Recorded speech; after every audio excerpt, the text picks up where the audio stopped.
You details of a police department which I believe is out of control when it comes to paranoia over leaks and the image of the top brass. And I asked the question several times, is this Melbourne or is it Moscow? And it is dangerously reminiscent of the old special branch and their secret files on hundreds of Melburnians back in the 80s. And I said yesterday, so I challenged Police Commissioner Simon Overland to deny it. And that's why I don't call him Mr Mushroom for nothing. I challenge the Police Minister and the Premier to either deny this is happening or have the guts to say that they support it. Now we have a police force at the moment with the lowest morale in years. We have police, not crims, living in fear of a knock on the door. You just talk to the coppers on the beat. In this case, they came for 3AW and they came for the Herald Sun. Who's next? I mean, is this Melbourne or Moscow? These are the actions of a paranoid police command who cannot stand criticism, and they'll try to crush anybody who tries to expose their failings. And I would say this is not the way a democracy works.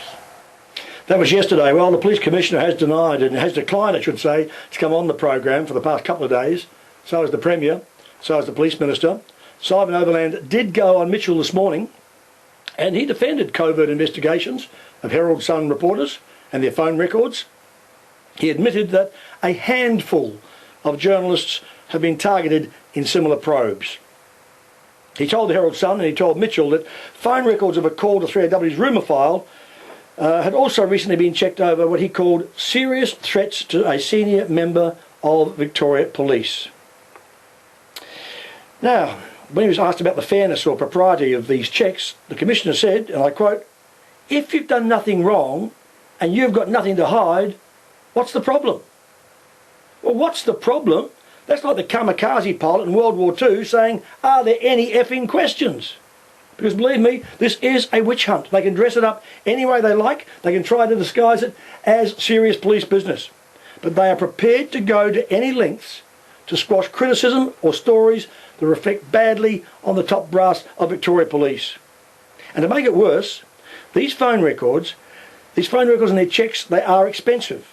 And this comes at a time when they're whinging and they're complaining they don't have enough money to fight real crime.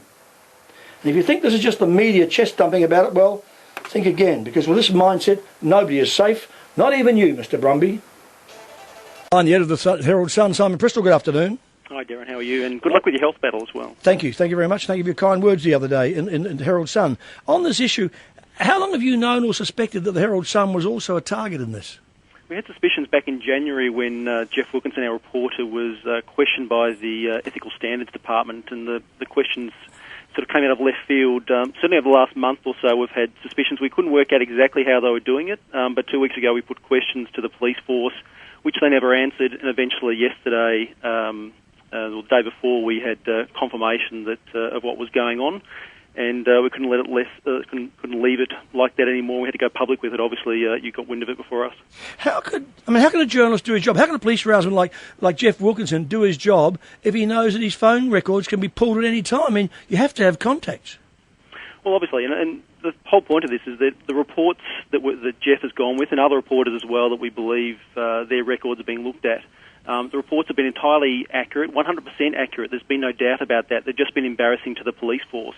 We don't dispute the police may have to chase down some officers occasionally. Our issue is the covert, secret way they've gone about this, and without due regard to any process whatsoever. Yeah, the other point too, and I mentioned this on air, I think it was yesterday, that have you considered the possibility, and I think it's a very strong possibility, that you yourself have had your phone records pulled? Look, I hope not.